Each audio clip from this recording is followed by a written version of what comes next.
Hi friends, இன்னைக்கு நம்ம கனகாம்பர செடியை பார்க்கலாம் வாங்க. இதே கனகாம்பர செடி பாருங்க,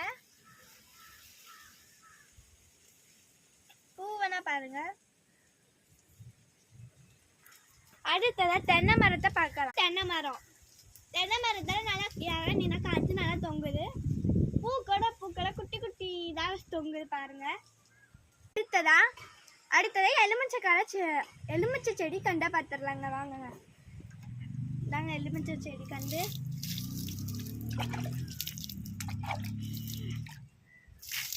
அடுத்ததான் நம்ம லெமன் இலைய பார்க்க போறோம். அது பேர் மட்டும் தெரியாது, நீங்களே பார்த்துருங்க. அதுதாங்க அது.